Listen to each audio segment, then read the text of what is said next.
Good morning, Peter. Good morning. Well, we've turned the tables here. Last week it was Hillsdale interviews Copic. Today it's Copic interviews Hillsdale. And I'm delighted to be interviewing my old friend, Peter Cipkowski. This is part of a project which was originated by Peter, which is being sponsored by the Roeliff Jansen Community Library. And it's an effort to collect the stories of people who live in this area. Some of us are in town government, some people in business. I understand that you just interviewed Betty White from the Rho Jan food pantry. So Peter has made a great effort here to talk to a lot of people in our community, and we're indebted to him. Not just about COVID, but about the lives of these people and what brings us all together to this community in this time. So Peter, I've known you since you were a little kid and we met on a school bus in Copic Falls. So I've always known though that you were born in Cape Cod. Tell us about how you got from Cape Cod to the Rho J Community. Sure. Yeah, though my father was a Hudson native, he married a Cape Cod native, and my older brother, Stan, was born in Hudson, but my parents decided that they would raise their family on the Cape. My mom inherited some land, her ancestors were from the Cape, and it was a wonderful childhood with lots of cousins and no borders around our families. But my parents had this idea after my mom lost her parents to buy an old inn and to get closer to Hudson, where my dad's parents were in the process of retiring. Their butcher shop was closing. Urban renewal was wiping out South Front Street. So they wanted to be closer to them. And that's essentially how we moved to Copic Falls. I was about 10. Okay. First of all, tell me, I've only learned recently about your deep roots in Hudson, or your family's deep roots. Can you just tell us a little bit about that? Yeah, my grandparents were immigrants to Hudson. Actually, my grandfather was an immigrant to Hudson as a young man from Poland. And he married a Hudson native whose parents were immigrants from Poland. She was born in 1906, he in 1900, and they married in 1925. My father was born in 1926. And in 1926, my grandfather opened up a butcher shop, grocery market on the corner of Fleet Street, which was the continuation of Partition, still there. Fleet is not, and South Front Street. So it was a waterfront-ish grocery store that was a landmark in the community for, my gosh, until 1970, when urban renewal, destroyed South Front. Now, so when I first met you, you were in Copic. You had just moved to Copic Falls, and we were on the school bus to Roeliff Jansen, right? Tell us what it was like growing up in Copic Falls. Your parents' inn. Maybe you want to tell us about that. That's a centerpiece of Copic Falls. Talk to us about what it was like living in that historic place. The inn was. The inn, I believe, is the only, I could be wrong about this, but I have it on good authority that the Taconic Wayside Inn in Copic Falls is the longest running tavern bar in the county of Columbia. I believe that it was founded around 1845 as basically a boarding house saloon for the ironworkers, right? So it is an historic building. It was much changed in the first 50 years, but it's pretty much been what it is, what it was in 1900 when the Hosapples came to town and took it on and put on that stone porch. So it is a centerpiece in the community. My brother still owns and operates the inn, of course, closed now given COVID. Yeah. And the big question is, what remains for the future? Being a kid there was so much fun. It was this huge, big, dilapidated, monster of a building that was a lot of fun to explore. It also had this historic barn, still does, that apparently had been a very early state police barracks of some sort. The stables were there. Also, it has a deep connection to Babe Ruth, as you know, who had a hunting cabin up in Mount Washington and spent, I think, most of the last years of his life at the bar at the Taconic Inn, for better or worse. He also, of course, made a contribution to the community by laying out that ball field and being active in the community with kids in a ball field that is no longer there. But many old timers remember that, and I remember playing ball on that field. So it had a lot of components of joy and history and character, and of course, we both know there's a lot of local color in Copiague Falls. And we're there at the foot of the Taconic State Park and Bash Bish and the Orbed. So much fun for a kid. Right. But a big change from my life on the Cape, which was much more conventional. Oh, okay. What town were you in on the Cape? What town? West Dennis, Bass River. That's where my great-great-grandfather built a home. He was a sea captain in the 19th century. My mom grew up there in that house. In fact, there's a map of West Dennis over my left shoulder. Ah, yes. So you went to Roeliff Jansen, then you graduated from Taconic Hills, right? Right. And when did you leave the area, and where did you go? Yeah, so after graduating from Taconic Hills, I went as far as I could possibly go. So I went to Utah, and I was there for a few years before coming back to this area and went to Bard. And from Bard, of course, ended up in graduate school in Poland for several years in the 80s, which was a really exciting time to be in communist Poland, which was changing historically, really fascinating and scary. Yeah. And then you eventually wound up in Manhattan, and then bought a home in Hillsdale. Tell us what brought you back to the area? Well, I was thrown out of Poland, quite literally, by the Polish police, being too connected to too many friends involved in solidarity, as we all were. But as an American holding a passport, I was able to go, unlike many of my friends who had a much more difficult road in Poland. Anyway, in New York, I worked in educational technology at Scholastic primarily, but a number of other sort of startups over the years. And I was very fond of my home and my parents, and loved being able to, I think my DNA, having grown up in Copiague Falls, something was missing in my life in New York City. So I was coming up frequently, visiting my folks, visiting my brothers, sisters who lived in the area. It just made a lot of sense. And I had a call one day from John Brower of Collins Street. And John had been a Lion who used to hang out at the TI, my dad's place. One day when I was, 13 or so, he hit me on the shoulder and said, "Hey kid, you want to make some cash? Come mow my lawn." So I began mowing his lawn. Anyway, flash forward, here I am living in New York and not making much money. He said, "I want you to buy my house. You've always loved my house. I have no kids. I'll give you a great deal. And you have all the contents of the house," which was part of a colony of women, as you may know, who lived there in the 20s and 30s and 40s. So it's a fascinating, another historical sort of site that I found incredibly alluring, and it was a great joy to be able to have roots in the Rho Jan area again. And I was a weekender for decades. Yeah. Now, you mentioned the history of your home.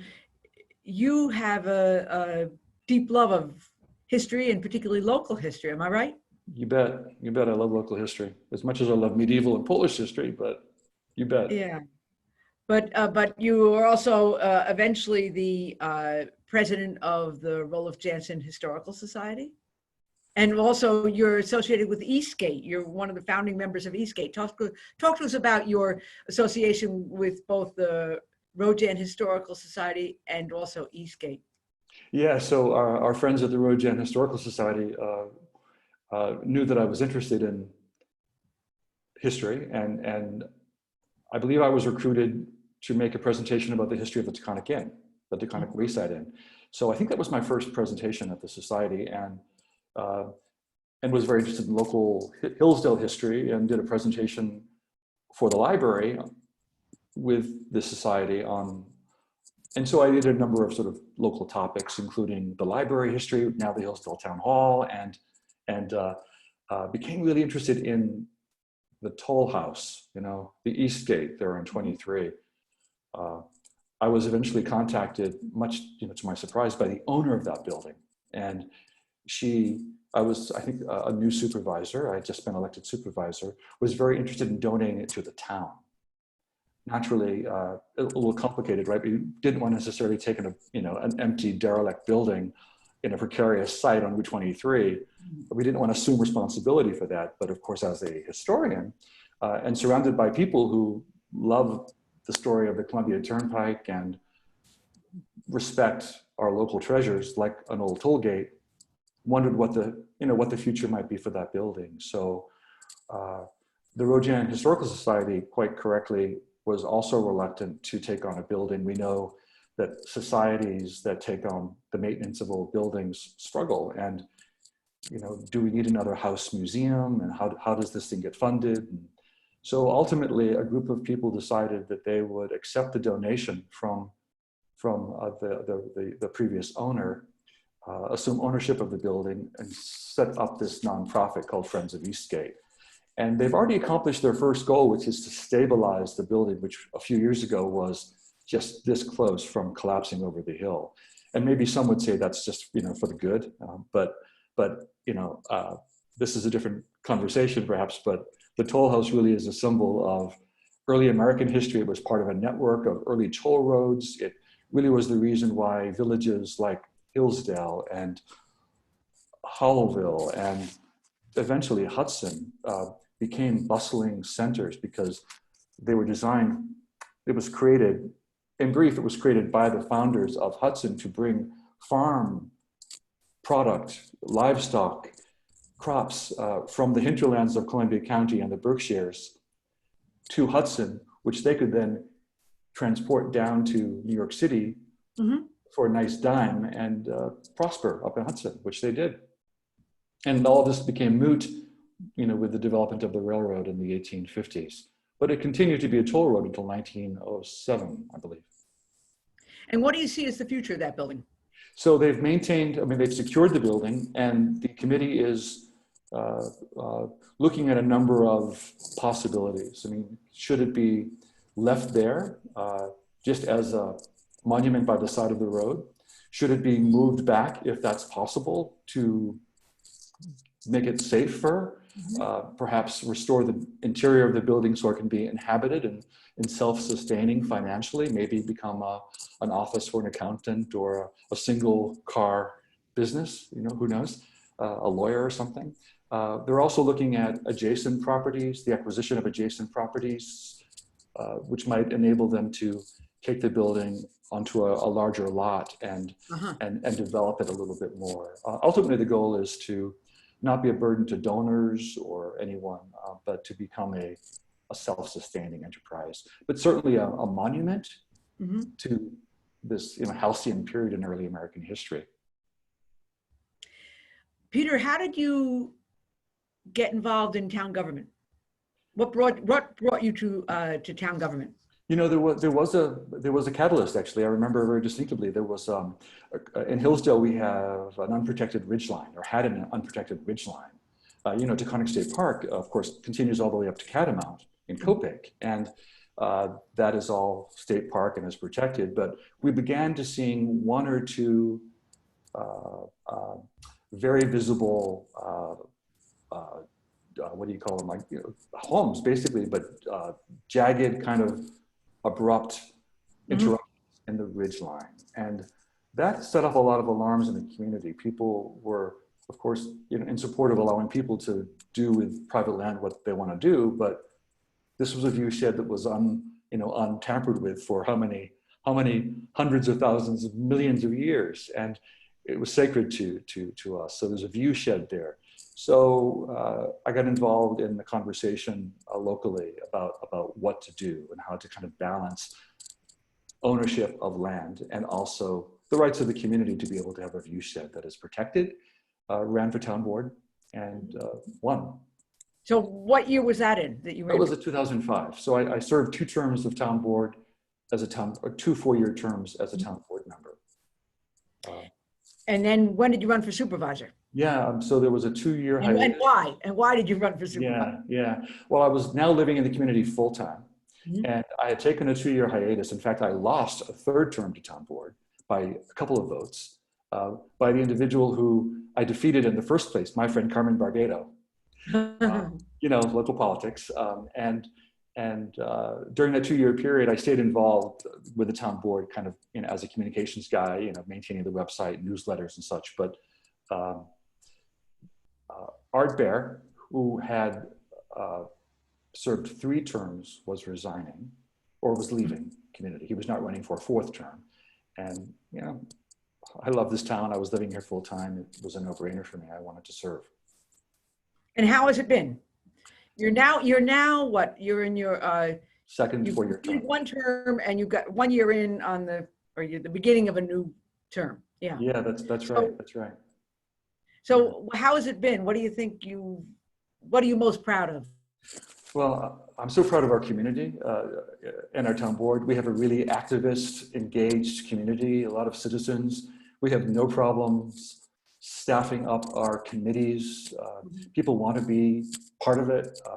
And this has been the case for a good 15 years or so. I mean, when I was joining the board, we already had a pretty, I don't know, the lights were turned on.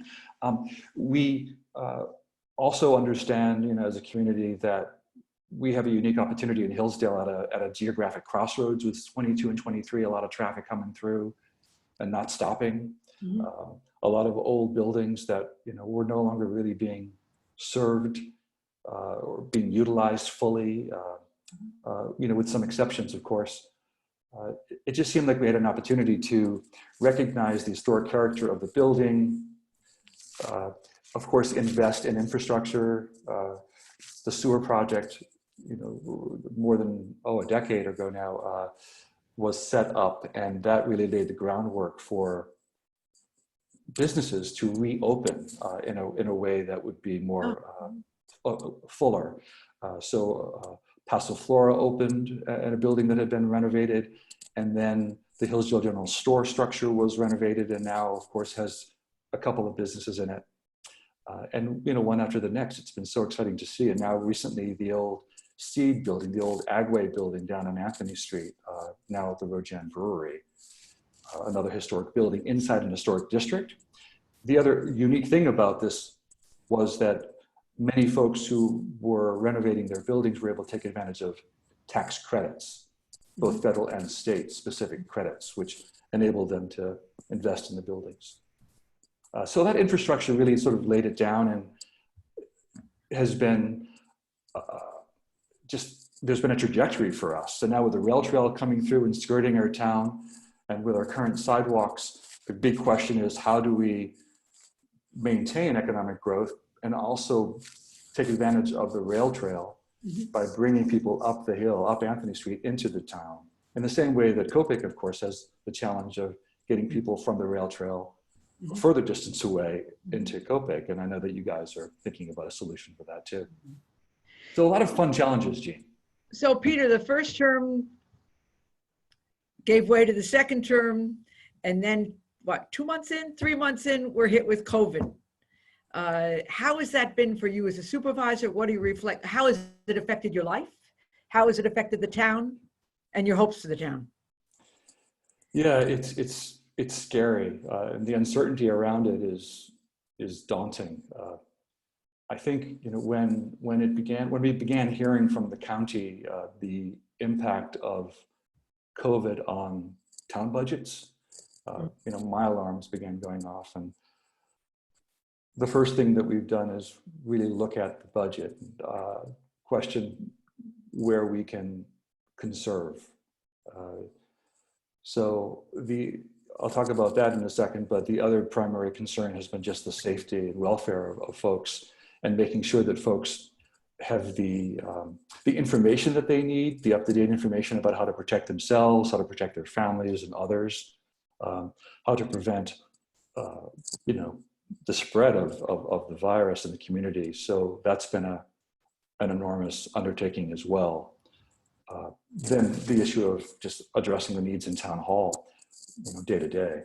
So with the budget, you know, there's, as you know, there's not a lot of flexibility. A lot of these costs are pretty set. There simply isn't a lot of fluidity.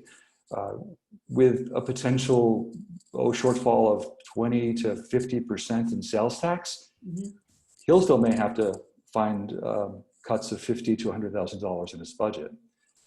The highway budget also this year was relying on CHIPS money, you know, New York State DOT money, about $176,000. And we've advised the highway superintendent simply to defer any expensive activities, and certainly anything that was going to be funded by CHIPS. That's money that we don't have to spend. So, you know, we're doing everything we can to sort of just monitor the budget, reduce spending where we can, and if we have to, because this may be a prolonged journey, make some more aggressive cuts. In terms of safety, you know, I've been doing newsletters virtually every week. You know, traditionally just do them once a month, as you do. But just trying to get the word out using social media. And of course, the messages have been changing, right? Masks, no mask, gloves, no gloves, that kind of thing. Making sure sanitizer is available, the masks that we've been given, making sure that those are available to the public. And finally, you know, also very concerned about seniors. And we have a Safe at Home committee, a very active group of folks who, most of whom are seniors themselves, and they've taken upon themselves to ensure that our seniors have the latest and greatest information, many of whom are not on email, many of whom, you know, will not be getting the e-newsletters that I send out, and they're not using Facebook. So they may be watching television, but they don't know the local information that's coming and the resources that are available to them. So the Safe at Home committee has been sending a lot of snail mails to them. I've been personally calling folks. They've been calling folks, just checking on folks and giving them what they need and access to deliveries. Right now, just to make the record here, how many, do you know how many cases you've had in Hillsdale? But no deaths, right? Correct. We have had members of our community lose parents who live outside of Hillsdale. We have had, I believe, on Friday it was, and it's what now, the 30th of April, on Friday last week, we were given the general numbers for the county by town. And I believe Hillsdale may have had 6 confirmed cases. But Jeanne, as you know, these are only confirmed tested cases. Testing has not been available. There are a lot of people who very wisely did not get tested. They just stayed put. They were ill, they stayed home, they isolated, they self-quarantined, and they saved a lot of other people from getting sick or worse because of that. So we know from you know, the CDC that, you know, we can multiply the number of cases that we think we have in Columbia County by hundreds. Most I likely. wonder if you can, is there a difference? Can you reflect on the difference between how COVID has influenced and affected our local rural community as opposed maybe to in the cities? Is it different? Is there a difference in our experience of COVID? Yeah. I think we were slower to get a profound impact from it, right? The community was a little reluctant to swallow, I think, that this was going to come here. And because we live in a community that is very diverse, very mixed, has a lot of part-time residents, many of whom were coming to our community to quarantine themselves, to get away from the hotter spots where they were residing. You know, there was an automatic tension and concern about everyone's safety. Yeah. So obviously, we all had to take it upon ourselves to manage our own you know, health and welfare and quarantine. But it was a the county, I will say, has been extremely proactive in collecting information, making sure that all of us as supervisors are aware of how it will impact our town budgets and our community in general. But safety has been the most prominent concern for all of us. Peter, where do you see things going from here? For you, for Hillsdale? Yeah, with COVID, we're all concerned, of course, about the longevity, or I should say, the restoration, the trajectory for these businesses. It's going to be hard for any business anywhere in the United States or the world, to figure out how to get back on its feet. And we're still trying to understand, of course, what the governor is going to say about which businesses can reopen, why those businesses can reopen, what it will be like for a restaurant. A lot of concern. Monitoring the budget, I think in the coming months, this may impact our national economy, as we know, for many years, and that will impact town budgets for coming years. So planning the 2020 or the 2021 budget is going to be a big undertaking, and we'll have to be very sensitive to where we are.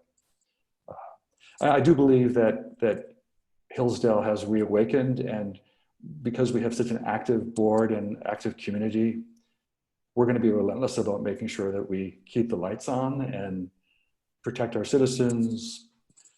We're not rolling out the sidewalks anytime soon. They're too new, too pretty. In fact, we want more. We are pursuing some grants, Jeanne. They're like after 9/11, there's a lot of money available to municipalities that is there for strategic taking. And if we're thoughtful and planful and ready to go, we're gonna pursue that, provided there's no cost to the taxpayers, and much of this money is going to be available to us. So we are vigorously investigating that. In fact, we have an application, and soon will, to expand our current sewer project, so that 5 years from now, we'll be able to sustain more growth. Personally, I'm making a big change. My community knows that my husband got a job in Los Angeles, and I'm going to go with him. Mm-hmm. So it's hard to let go of the plow, but I'm delighted to be able to join him on this journey to California. I've already started transitioning back and forth, mm-hmm. And at some point in the near future, once COVID has lifted and once we have more direction on what's possible for towns to caucus, I'll submit my resignation. I'll have 30 days or less from the time I resign, but there's a state protocol for towns. We will appoint, or the board will appoint, an interim supervisor, and then the community will caucus, and then there'll be candidates on the November ballot for supervisor. Yeah, in November. Mm-hmm. Yeah. Right, yeah. Okay. That's right. Well, Hillsdale has been in good hands, and not just Hillsdale, but our community has benefited. Thank you, Jeanne. All that you've done. Thank you. I feel like I've been in good hands too. It's been fun. So and thank you for back. this. I'm not selling my house. Okay. All right. Be well, Peter, and thank you. Thank you so much, Jeanne. Stay safe. You too.